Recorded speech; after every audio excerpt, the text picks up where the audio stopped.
other things are going off to new homes too. I've been in the process of thinking about making a new AT ski, at least as in the ski. But I've been talking about making a new ski setup, as in the lighter ski, getting rid of the steel ski. And one of our number one fans for Instagram and the channel, Daniel Philip Morris, has asked if I can make him a ski. And I said, how about the original? He goes, no way. I'm like, well, I've been thinking about parting ways with it, and I want to get a different setup going. Kyle from Old School Hondas on Instagram as well asked for a ski as well, so you're up next, Kyle. So I got the ski here getting ready to be shipped out. There she be. Sorry I didn't get a coat of paint on her or anything, but I got the sticker on there, and she's been used on the Big Red and the AT ski setup. So we're sending the ski out. Gonna come with a new design this coming winter, and it will be modded onto this girl here.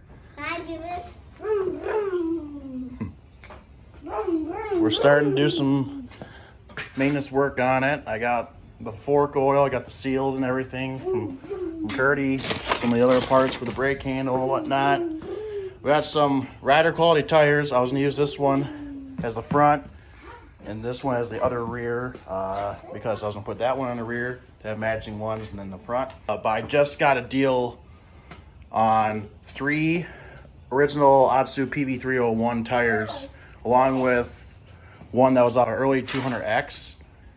I got 2 rims here that can go on the other Otsus, because I'll just leave these alone for now. Maybe I'll probably make that one and this one for studs in the winter time on the ice, or I'm not gonna run those on the ice. But I got these 2 rims, and another one is already has a rim on it, which is nice. So I'll mount these 2 onto the other Otsus. I can put these ones to the side for the winter time, or the sand if we ever go to the sand dunes this year. We'll see. I know putting original stock PV301s on it will be, not the greatest tire. They're old and they can crack and whatnot, but they'll be good rider quality tires. I mean, I do like the look of them and everything, and they're available, so might as well use them. I think the first step, I'm gonna get this gas out of this tank and get some fresh gas in it, as well as I found a brand new Honda Petcock that will fit for this. It's the same part number, or shares the same part number as 250 ES Big Red. So we're gonna get a new Petcock installed on there. This is the original one. I did notice there's some gas seeping in this corner because I feel a little spot on the back side. So I don't want it seeping any gas on the motor or anything. We'll get that patched up. Everything else looks good. There's some rust and spots starting, but we'll get that patched up and looking a lot better. Upon investigation, let's say it was attempted to be fixed, unless that was my stuff. I did try to put some stuff. Nope, it's a weld. So let's try to see if we can fix that. Looks like possibly seeping a little bit from here. We'll get it all cleaned up, looking a lot better, so don't leak. Definitely due for a new Petcock. Luckily, I got the brand new one sitting around. I got the front fender off. We do some plastic welding in the corners there. We got some new grips for her. Always check your fuel petcocks or fuel filters. This is the filter that sticks inside the petcock hole right there. And all that dirt. That's trapping all the gas. I mean, it's doing its job. It's keeping all that junk out of there. That's relatively not letting the gas go into your carburetor, cause issues, make it run like junk. So make sure you check that stuff out. All right, well, further clean the tank the next day. I'd hate to say it, but I think this one's gonna have to be lined.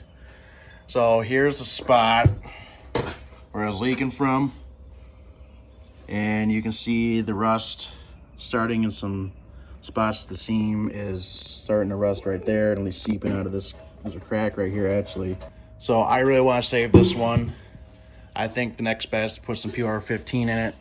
Okay, so looking over the aftermarket one compared to the stock one that was on my SX, looks pretty close to the same. So the wires look pretty much the same, matching them all up. The way that they're going into the plugs are the same orientation, everything.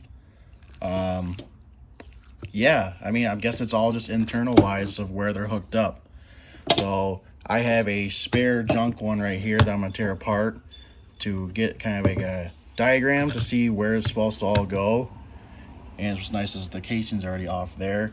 I'm gonna take this one apart and see if where the wires are going in this to see if it's all correct. Okay, so I looked at the internals and they all look decent. So I hooked it up, wants to do a test. Electric start works, but the lights right now don't.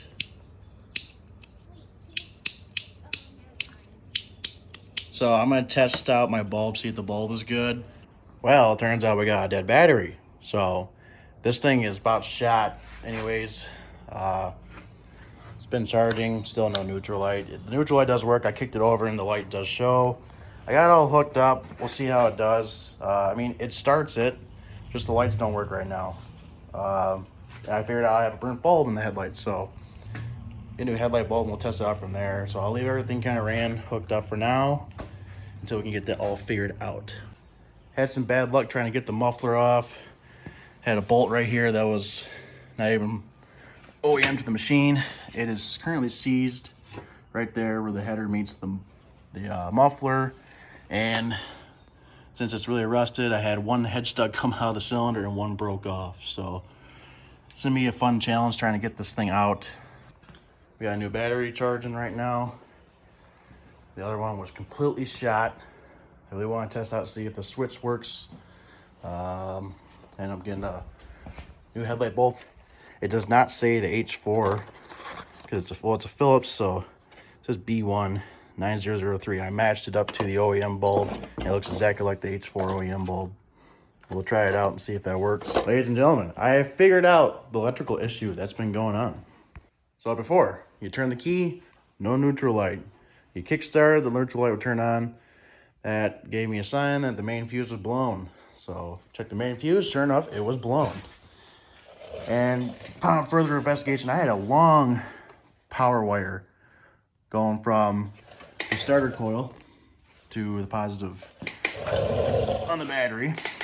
I was kind of like, why is that so long? And I was like, I got the parts machine sitting in my shed. I'll see what parts I have like for like extra wire or anything else, because the wire going from the main fuse to the coil was soldered in place, and that's no good. So took the wires, and sure enough, I had the power wire off the parts machine that's shorter, which looks more stock than what it's supposed to be than the other one.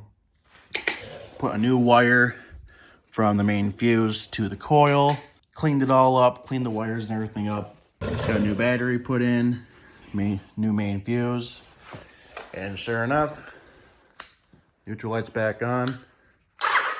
We got power going to the starter. Sweet. And before, I was testing out the headlight, wondering, well, why is that not working now? Well, only the high beam worked on it, I think, or just the low beam. So I got a new headlight bulb, and sure enough, oh, look at that, we got lights. Don't mind my Jimmy Rig headlight setup I got going on here, but it works. So, nice new Philips halogen bulb in there. Kind of thought about going to LED, but I like the stock look of the SX. I had the LED headlight on the Big Red and I loved it. It's a lot brighter at night compared to the halogen, but they do not make LED headlights for this size of headlight bucket. This is like I don't even know what size it is, but it's not a 4x6, I'll tell you that. So the only way you can go is put an LED bulb inside there. The switches work, high beam, low beams work. And with everyone's complaints about these switches, about these handlebar switches, everything's working so far. So, high and low, off. It just about started up right there. So, I don't know. It's working. I did nothing to the plugs on the end. All the wires matched up to the stock wiring. I mean, yeah. I've done no modifications, and people say you have to do modifications to them. But it works. This is just one off of eBay, a Chinese one for 20 bucks. And literally everything freaking works. So besides that, I am doing some fork rebuilding. I'm going to post a short kind of a how-to video of how to rebuild the forks. So here's the one left side that I have. All done and ready to go. It has a 223 Cycles fork boot and seals you can get off the website there. And it looks really good compared to this guy right here. This is the next one I gotta do. And the stock OEM fork boots are still really good. I put some Simple Green on it, let it soak for a little bit. Still need to clean it and rub the Simple Green into it. Still a nice boot. Good spare to have, or maybe if someone wants them. Oh, I do have the old seat cover off. This foam looks really good. I got the new cover kind of just laying over top of it. And probably tomorrow we'll get the air compressor going and staple that new seat cover on there. Rear fenders need nothing else. Probably just a good shine up. All the crap that's on there. Well, boys and girls, we got a problem. That's crookeder than a politician right there. Oh, boy. Yeah, no good. But luckily, we got a spare out in the shed. Sucks. Really wanted to use those forks for another project I had in mind. But luckily, I have another set of forks in the shed off the parts machine that I'm going to swap and see hopefully if they're better than this thing. This thing's junk, basically. All right. We are in luck. We got a decent tube to use. I'm going to fix up some of this rust pitting there. I don't know what I'm going to do with that one. And bam! Look at that. We got the front end put back together and looking nice and mint. Okay, continuing on with 250SX projects. We're going to try to put this pit replica seat cover on. Hopefully it fits good. I don't have access to a heat gun right now, so hopefully it's nice. It stretches over nice. We are using an air stapler with, I believe, 1/4-inch stainless steel staples. So you can kind of see the shape of it a little bit. Like there's a seam right here where you can see where it's supposed to fold over the front there, which I think is where I'm going to start at. Okay, so this is how far I've got. This is about 45 minutes worth of stretching and pulling. It's not perfect, but I'm surprised I got this far. The bad thing about seamless seat covers is you gotta stretch them. I just went back and watched my buddy Preston's videos on this little trike. The last video he did was a 350X with a seamed seat cover, and he does say the seamless ones you gotta stretch them a lot. I think I can get a lot of these wrinkles out, just a lot more stretching and whatnot. You can see just pulling it there, stapling it. The hardest part, I mean, the back part, just figuring out how to get the corners right to wrap around there. There's not a lot of seat foam left. I mean, the Honda's a little crooked, but I can fix that. It's hard to get the perfect shape around the corner. So the way I figured it out is you gotta stretch the corner over first, staple it, then you do the sides and do the back. You want to line the back up so then you can kind of stretch a little bit more. The hardest part is doing this, where I started with the front and the back, which I shouldn't have done. I did the back and then made my way this way a little bit. Just a couple staples at a time when doing it. The hardest part is the middle right here, especially if you don't have a lot of foam left. Like this one doesn't have a lot of foam left. Got a little spot there too where the staple was, and that's starting to show a little bit, but you can see how skinny it is. There's not a lot of foam. I don't have any foam on hand, but for now, I'm very surprised I got this out, because this is the hardest part. You got this dip right here and it wants to bow up. You just got to stretch the cross and you should be able to get it. So a little bit more stretching and stapling. I think the seat's going to be all good to go. Here we go. All set and done. It's not perfect at all, but being for my first seamless seat cover job, it's actually pretty good. The Honda kind of has a little bit of a crown going to it, but I'll live with it. There's not a lot of foam left up in the top here either. It's got some of these little defects in it from when it was shipped. I noticed that when I unpackaged it, it had these little little seam or little things in there. I don't know. Looks pretty good though. I'm pretty happy with it. It was really hard to try to stretch it over and to get it nice and right, but I'll live with it. I like it a lot better than the previous one that was on it. Updates for this thing. I talked to Curry today. We're gonna get some new brake cables sent this way along with the choke cable. We're gonna take the carburetor back off, give it an ultrasonic bath, and give it like a dress-up kit, and get the idle adjustment screw it's on a 350X on another machine. I can't remember what he said, but it's got like a bendable screw on it, so it bends across to the other side, so you have to have your hand here by the pipe, burn your hand while adjusting the idle. All right, we're back from a road trip. We went and picked up the tires for the SX. I got tires everywhere right now. The other Bridgestone one I had, I junked that one. That's gonna be no good. Because I already have a spare in one of these, as well as a spare Pro Wedge style tire, and I got the two Pro Wedges. So how many tires can you have for a three-wheeler? Huh?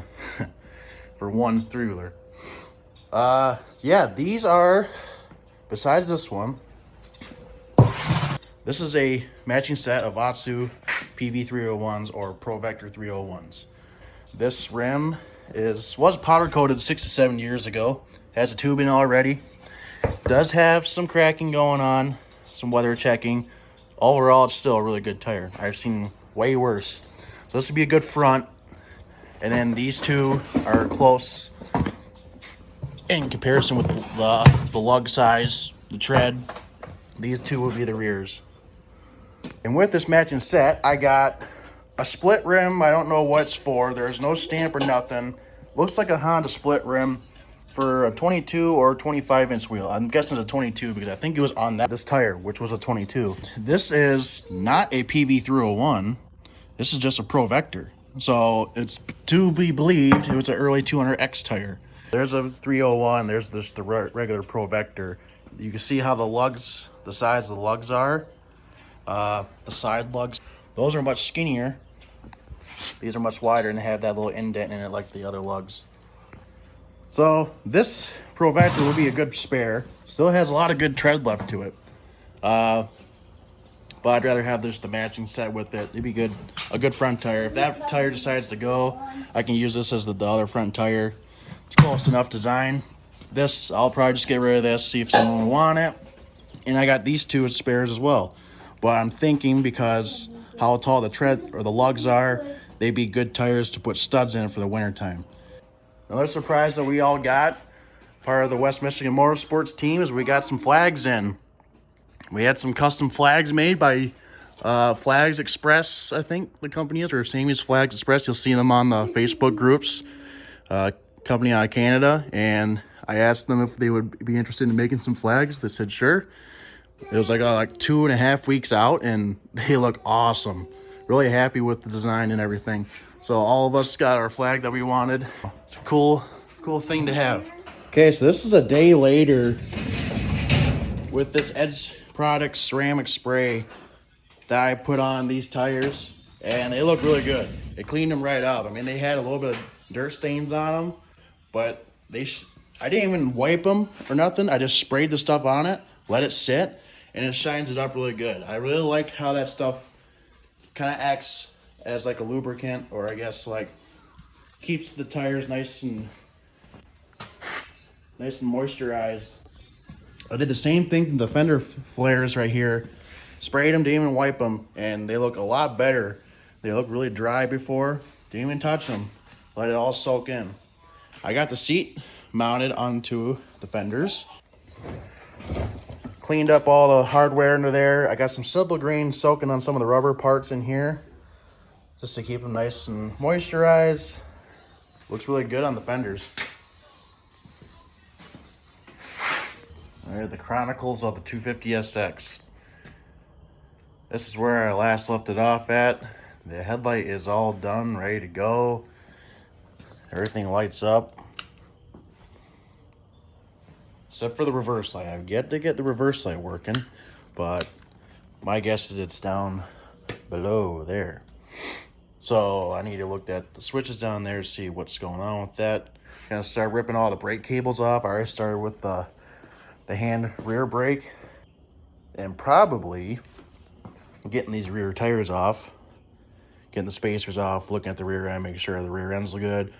Probably drain the fluid in the rear end. So while I'm down here, I might as well show you guys a trick. If you guys are ever wondering why your reverse light or neutral light aren't working, follow your wires all the way down, follow your reverse cable all the way down to the bottom on the right side of the motor here. There's two little switches right there. That's the neutral and reverse safety switches. There's a wire coming from your harness that plugs into those switches. And you can see on the motor, there's an N stamp there for neutral, there's an R stamp there for reverse. All you gotta do is just line them up, clean them all up, and make sure that these ends are crimped. I gotta work on this one a little bit. Make sure they're crimped, plug them in. It's a big issue that Honda had with the 250 motors because they would come off all the time. There's this metal cover that goes over top of them as well to kind of protect it, but it does not protect it at all. Dirt and crap gets all up in there. Okay, so I crimped the wires and they're all plugged in. Got the neutral light. Look at that, we got the reverse light. It's all you need to do, people. I mean, first off, this goes for a 250 ES Big Red, TRX 250, 250 SX. Check your bulbs first, see if your bulbs are popped, and then go down there and check your wires. That's the only issue that this thing had. Reverse light didn't work. What I do, I took the cover off, looked at the reverse pin, it's not even hooked up to the sensor. Now it works. So luckily, thank you to Nick for this front hub, because this one's in way nicer condition than the one that was on it. The other one had a broken stud and it was just really dirty. This one was salvageable. Greased everything up, cleaned the shaft up. Still has the original brake shoes in it, but they are in really good condition still. Still a lot left to them. I cleaned them up. Took the whole spring mechanism apart that actuates the shoes. So we greased that up. Next is the carburetor. I'm gonna take it apart again, put in the ultrasonic cleaner, give it a nice good bath, get it all rebuilt when the parts come in from Mr. Curdy. Okay, we got a lot of stuff we can do in this garage today. The POR15 tank sealer came in. Can't put that in yet, but I did have the old lady go to the store and get some apple cider vinegar so we can clean the tank out. Let that sit for a couple days, and that's a step closer to getting that tank ready. Okay, so went the lazy route for now. I had some of this leftover JB Weld tank putty left over that I wanted to use on some of these holes I possibly expected it were to leak at. A couple spots where it's kind of just in case. The spot that was leaking out there, just to kind of help so it doesn't seep out too much. We're gonna put some apple cider vinegar inside it. Tank is actually really nice inside. There's no like gobs or rust or anything like that. Yeah, it spent a good couple minutes sitting there shaking it all around. That's a lot of the crap. You can see a little bit of residue stuff inside there. Flakes. But the stuff does help. And you may ask, why are you using vinegar in the tank to clean it? Why are you even cleaning it? Well, you can't just drain your gas out of your tank and put the tank liner. That's not how it works. You have to prep it. Now, this is the cheaper way of doing it. POR15, the company that makes it, it says you're supposed to use their prep kit, which is the cleaner and degreaser. I used that in the last Big Red tank. It worked, but honestly, if you just use the apple cider vinegar and stuff to help clean it, granted, that tank I did have was really messed up on the inside. This one's not as much. This one's clean on the inside. So a little bit of vinegar will do the trick. If you have a really nasty tank, then yeah, you probably want to use the degreaser or anything like that. Caswell is another company or another brand that people use that's really dependable. It's the most expensive on the market, but it works. You can get it in different colors. PR15 is just the silver color. Good things from both different brands from what I've heard. But you need to clean the tank before you line it. The liner has to have a good clean surface to grip onto. And if it's dirty, it will not grip on, it will flake off. Got lucky with this one. This one's nice and clean, never been touched on the inside. So we're gonna seal it now before it gets worse in the future. Oh, hey. Well, I just got done draining the diff fluid. My suggestion, the easiest way to drain this stuff out is to take that skid plate off. So there's your open hole right there for the drain, but your fluid will still end up in the bottom right here. Best way to do it is take that plate off, take your drain nut or drain cap off, drain it all out. I got a level right now, and we're gonna put some fluid in it. Luckily, I had some of this Bel-Ray stuff laying around. It's kind of an old bottle, 80W90. And if you're curious of what to use, it's stamped right there on your diff right there. SAE 80, use Hypoid gear oil. You don't have to necessarily use Hypoid gear oil. Don't really know what the difference is between Hypoid and not, but you pour it in and you basically go as far as you can till right before you'll see the threads going into right there. You want the oil to touch just the bottom of the threads there. Put your cap on, you're done. Okay, I'm gonna cap the video off here. It's running at about 30 minutes long. We still have a lot more stuff to do in the SX tank. I'm gonna drain out right now and get that cleaned out, ready to go for tank liner. The tires, we gotta get some tubes ordered. Tried to do it myself, but I'm gonna have a local guy do it for me. Just getting this SX done in time for Trike Fest, the end of June. Trike Fest down in Laurel, Indiana, Aspen Acres Off-Road Park. We're going to be going down to Trike Fest, so we got to get the SX done, ready to go from there. I think it'll be done by then. For people wondering about the Kawasaki, the one-way bearing is in, so we're going to be getting to work on that soon and get that thing started as well. I know people are asking about update videos on that, so yeah, that's all I have. Hope everyone enjoyed this. More videos to come from the SX. Yeah, don't forget to subscribe to the channel, like this video, check out all our other videos as well. And we'll catch you later. See ya.